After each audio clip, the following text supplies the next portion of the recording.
Bonsoir, j'espère que vous allez bien. Bonsoir à toutes et à tous. Et donc, vous avez vu, ça passe vite, hein. Ça passe vite, hein. On est déjà le 13. Ah, vendredi 13. Ça fait peur le vendredi 13. Hein? Vous jouez au loto ou pas? Je sais pas. Qu'est-ce que ça évoque pour vous, le chiffre 13? Étonnant. Je plaisante. Non, mais c'est vrai que ça passe vite. Sincèrement, ça passe vite. Je sais pas si vous avez le même sentiment que moi j'ai, mais en tout cas, juillet-août, et même depuis le début de l'année, c'est passé à une vitesse, mais on aurait dit un TGV. On est déjà à mi-septembre, bientôt la fin de l'année, les amis. Octobre, novembre, décembre, 3 mois, c'est terminé, 3 mois et demi. On est fin de l'année 2019, entamer une nouvelle année 2020 qui va, je pense, être plein de surprises. Déjà que la rentrée est plein de surprises. J'écoutais d'ailleurs Verdi, je ne sais pas si vous connaissez Verdi, qui parle de toutes les affaires actuellement, hein, que ce soit au niveau politique et autres. Il y a plein de choses qui sont en train de se mettre en place, c'est intéressant. Mais c'est vrai que le temps passe vite, hein. Je ne sais pas si c'est l'effet Mandela, je ne sais pas ce qu'on appelle trop d'ailleurs l'effet Mandela. Si quelqu'un le sait, il pourra me répondre. Mais c'est vrai que, oui, ça passe vite.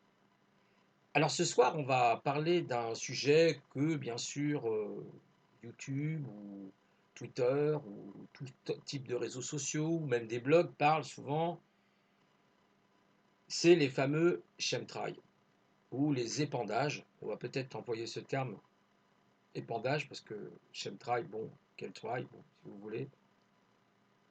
Ou ce qu'on appelle aussi en termes plus scientifiques la géo-engineering. Alors c'est un sujet, effectivement, on marche sur des œufs, c'est pas un sujet simple à aborder, mais ce soir je vais vous faire la lecture d'un article, tiré d'un article de Science Inexpliquée, d'un très célèbre météorologue qui s'appelait Scott Stevens. Et donc il va nous donner son avis, son récit sur ces années, et vous verrez, c'est intéressant. Alors sans plus attendre, on va commencer la lecture. Pardonnez-moi si de temps en temps, ben, j'ai des chats à la gorge ou quelque chose comme ça, hein, pas m'en vouloir. C'est pas toujours évident. Et c'est le soir, c'est dur en plus le soir. Bon, je la fais quand même.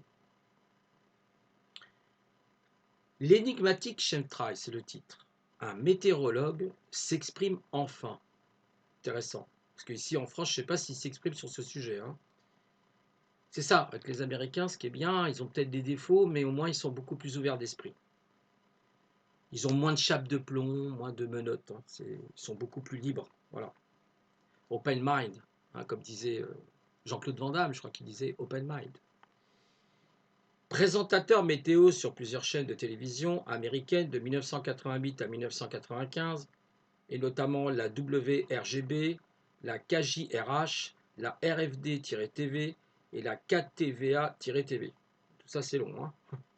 De Scott Stevens a souvent été primé pour la qualité de son travail, fin connaisseur du ciel, aujourd'hui animateur d'une émission de radio sur American Now. Il est l'un des plus grands spécialistes du phénomène des chemtrails, dont il a sans doute percé le mystère, une interview exclusive. Science, donc la première question que va poser Science Inexpliquée est la suivante. De manière générale, les météorologues évitent soigneusement d'évoquer les chemtrails. Pourquoi avoir mis effectivement les pieds dans le plat au risque de vous discréditer, que lui pose le magazine? Scott Stevens répond. Parce qu'il y a au-dessus de nos têtes des nuages d'un nouveau type, des nuages dont la forme, le comportement et la dynamique ne sont absolument pas naturels.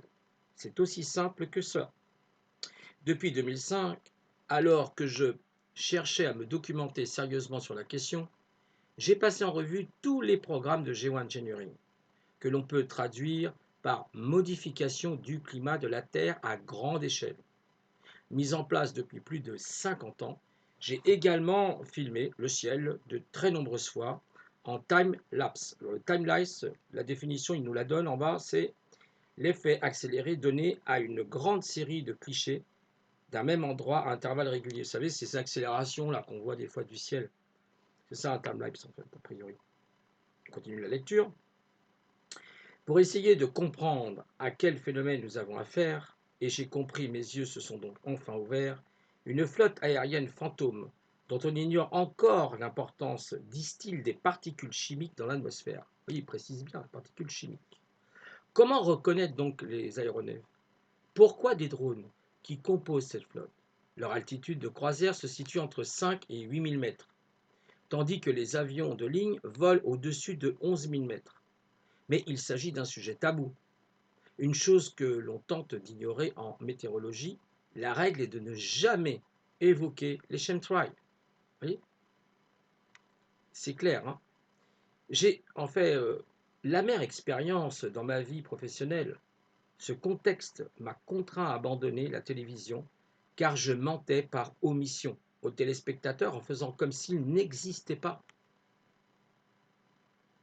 Deuxième question posée donc par le magazine est la suivante. Les sceptiques prétendent justement qu'il s'agit d'une chimère, une théorie du complot, au même titre que la Terre plate par exemple, les reptiliens ou les Illuminati. Que leur répondez-vous?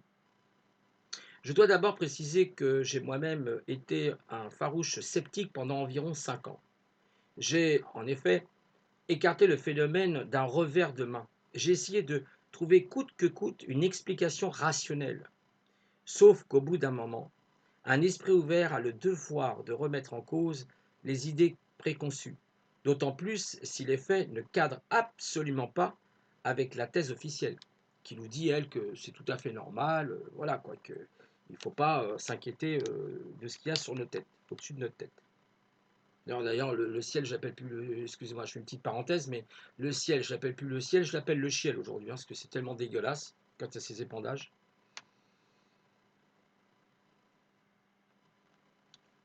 Troisième question. Qui se cache donc derrière ces épandages chimiques illégaux, selon vous? Les responsables de ce programme occulte font vraisemblablement partie d'une organisation qui a les moyens de dépenser des milliards de dollars pour le mettre en œuvre de la façon la plus efficace et discrète possible, si l'on peut dire. Je vous laisse donc le soin de faire votre choix parmi les agences secrètes américaines et leur nauséabonde connivence avec le complexe militaro-industriel. Gardez toujours bien à l'esprit que celui qui contrôle la météo contrôle le monde, le manipule, lui fait prendre la direction qu'il veut pour servir ses propres intérêts. Et c'est vrai que ça peut être des intérêts politiques, ça peut être des intérêts énergétiques, géopolitiques ou autres, hein, pour faire plier un pays. D'ailleurs, quand on regarde aujourd'hui même les phénomènes dits, entre guillemets, naturels, quand vous voyez les ouragans, il y a des choses bizarres quand même. Moi, je veux bien que ce soit naturel, mais on dirait qu'il y a quelque chose qui les accélère, je sais pas, quelque chose d'étrange, quoi. C'est possible, hein, c'est tout à fait possible. Alors, on va passer donc à la quatrième ou cinquième question, je ne me souviens plus exactement. Enfin, bref, voilà. Ce qui me semble donc pas dérangeant la plupart des scientifiques. Pourquoi ne tirent-ils pas la sonnette d'alarme? Eh oui. Ne voient-ils pas effectivement qu'il se passe quelque chose d'anormal dans nos cieux? L'espèce de nonchalance dont ils font preuve est logique puisqu'ils sont endoctrinés depuis plus de 25 ans par une fake news aussi vicieuse que tenace. La Terre serait en proie à un réchauffement climatique provoqué par nos émissions de dioxyde de carbone, beaucoup trop important depuis le milieu du XXe siècle. Or, c'est absolument faux, car si le climat change, c'est principalement à cause des fluctuations du Soleil. Vous verrez, je vous lirai un encadré un petit peu plus loin après la lecture, qui va le confirmer avec deux physiciens. Et loin de nous acheminer donc vers une hausse des températures devenues quasiment immuables, comme on nous le répète ad nauseam, pour nous faire culpabiliser, comme d'habitude, c'est un véritable petit âge glaciaire qui menace l'humanité. Mais pour le comprendre, l'intégrer, faut-il encore posséder un minimum de connaissances sur le fonctionnement des cycles climatiques. Dites-vous toujours que lorsque les autorités gouvernementales affirment quelque chose, c'est souvent l'inverse qui est vrai. Faites preuve de jugement et de clairvoyance. Et voici donc la dernière question. Quelle est l'observation la plus étrange que vous ayez faite? Il répond: Elles sont tellement nombreuses qu'il me faudrait effectivement des dizaines de pages pour vous répondre. Aujourd'hui, plus rien ne me surprend. Ou plutôt, si, moi aussi, plus rien ne me surprend. Je me demande comment il est possible que les individus aux commandes de ce programme puissent encore passer entre les mailles du filet. Par quel miracle la société est-elle à ce point aveugle? En tout état de cause, ces manipulations de l'atmosphère, qu'elles soient destinées à augmenter l'effet de serre ou créer des phénomènes météo extrêmes à des fins belliqueuses, doivent cesser pour de bon. J'ignore encore comment nous allons sortir de cet enseignement, engrenage infernal, mettre un terme à ce plan machiavélique, mais il le faudra bien d'une façon ou d'une autre. Une prise de conscience généralisée est primordiale, et il serait salutaire que votre magazine y participe. Il en va de notre liberté, peut-être même de notre survie. Ça va loin, hein, de notre survie, oui, parce que là, on est vraiment menacé. Et voilà donc ce petit encadré que je voulais vous lire. Et le titre, c'est, ça va aller très vite, hein. Le Soleil est-il responsable du réchauffement climatique? Question intéressante. C'est une découverte climatique qui semble confirmer le discours de Scott Stevens. Étonnant, ce que je viens de vous lire, hein. Il y a quelques mois, les physiciens américains Ned Nikolov et Karl Zeller ont utilisé les données fournies par la NASA pour quantifier la température moyenne à long terme des planètes telluriques du système solaire, dont la Terre. Leur résultat? La composition gazeuse d'une atmosphère n'est en aucun cas essentielle pour déterminer cette température. Seul compte l'attraction gravitationnelle exercée sur sa masse, ainsi que le rayonnement solaire. Ce qui remet sérieusement en cause la théorie des gaz à effet de serre, basée sur le dioxyde de carbone. Si ce travail est valide, et aucun scientifique ne l'a réfuté jusqu'à présent, une question se pose. Pourquoi nous mentons? Et oui, pourquoi nous mentons dans ce cas-là? Qu'est-ce qui fait qu'on ne nous dit pas la vérité? Et je me souviens, j'avais, pour faire un petit écart là, lu un article, il n'y a pas très longtemps en fait. J'ai plus le nom de cet article, enfin la référence, mais qui disait qu'en fait, que par exemple, si on parle des particules de carbone, le carbone étant une particule assez lourde, bah, en haute altitude, on ne la trouve pas. On a du mal à 1500, 2000 mètres, hein. On va trouver l'hélium ou des particules beaucoup plus légères. Mais le carbone, on va en trouver très peu. Peut-être quelques atomes, c'est possible, je ne sais pas. Mais en tout cas, dans l'article, il précisait que non. Bah, en fait, le carbone, on va surtout le trouver dans les arbres, dans les forêts, et puis dans l'océan. C'est là où on va avoir le plus de carbone possible. Alors bien sûr, ça ne veut pas dire pour autant qu'il ne faut pas nier le dioxyde de carbone ou nier effectivement la pollution. C'est vrai qu'il y a les gaz d'échappement des voitures, les avions, etc. Bien sûr, tout ça, ça participe à une pollution. C'est sûr que pour l'asthme, c'est pas bon, hein. On voit de plus en plus d'enfants, par exemple, qui ont de l'asthme. Mais concernant le réchauffement climatique, ça, c'est une autre question. Alors, je veux bien, hein, qu'il y ait des réchauffements au niveau du Soleil, parce que il est vrai que le Soleil, bah, je crois, c'est tous les 11 ans, 12 ans, il faudrait le confirmer. Il y a effectivement une activité solaire plus importante. Vous avez effectivement des éruptions solaires plus importantes, et ce qui peut générer effectivement peut-être plus de chaleur. Bon. Mais vous voyez, c'est pour dire simplement, c'est pas moi qui vous le dis là, c'est Scott Stevens. Et des témoignages comme ça, vous en avez à foison, mais à foison. YouTube, sur des blogs, et même des livres, hein, qui ont été consacrés sur ces sujets-là. Donc, c'est toujours, voilà, il faut toujours être mis au courant de ces choses. Mais on voit bien quand même que c'est assez grave, parce que ça a un impact à ce moment-là. Vous comprenez que de l'aluminium, du barium et puis d'autres éléments lourds ou moins lourds ou des nanotechnologies sont utilisées et on peut avoir une incidence grave sur notre planète. Donc bah, c'est un sujet évidemment, hein, que les trolls se font un plaisir de cibler, de canarder. Mais c'est pas grave.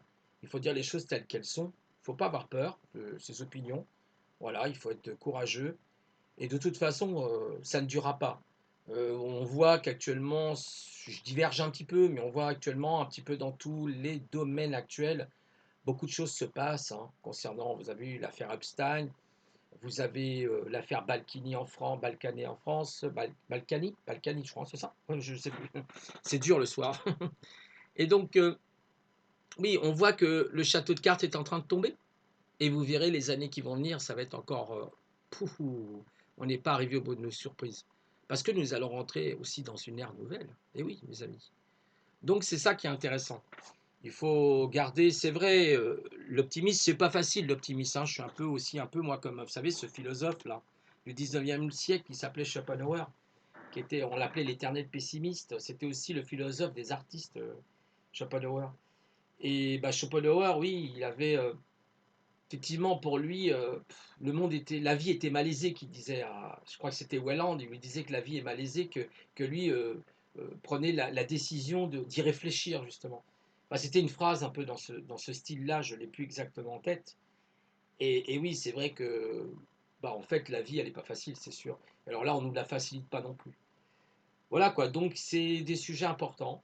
Voilà. Je voulais aussi vous dire par rapport à, donc à l'ancienne vidéo, enfin la dernière vidéo, l'avant-dernière, pardon.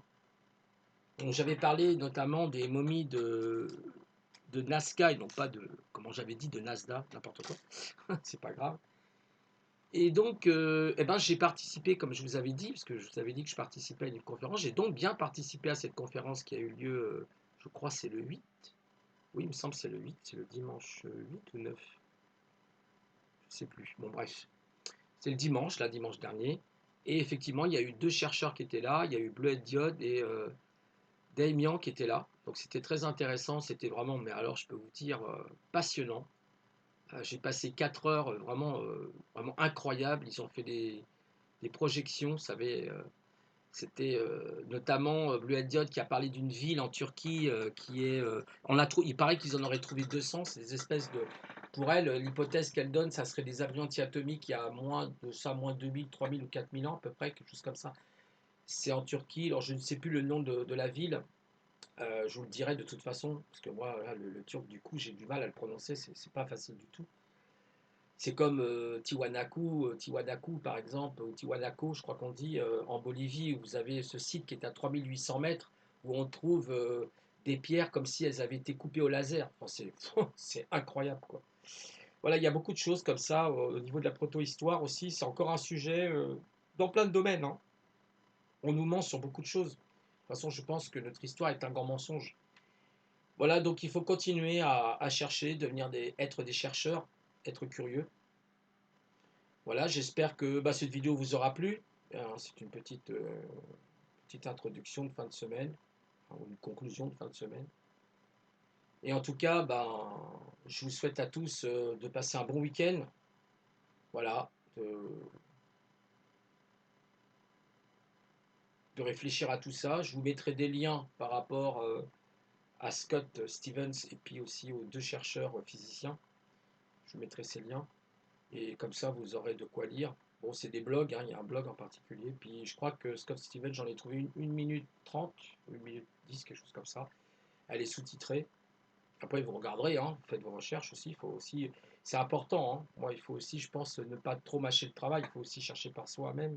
C'est aussi très important. Et vérifier les sources surtout. Parce que là, vous voyez, bon, là, il y a des sources, il y a deux physiciens, Scott Stevens. Voilà, c'est. Voilà, là, ce que je vous ai lu, c'est pas moi. C'est pas moi qui le dis. C'est un météorologue. Voilà. Donc bah voilà, sur tout ça, bah, je vous souhaite en tout cas de passer une bonne soirée, un bon week-end, et puis je vous dis à plus tard, et c'était Didier. Au revoir.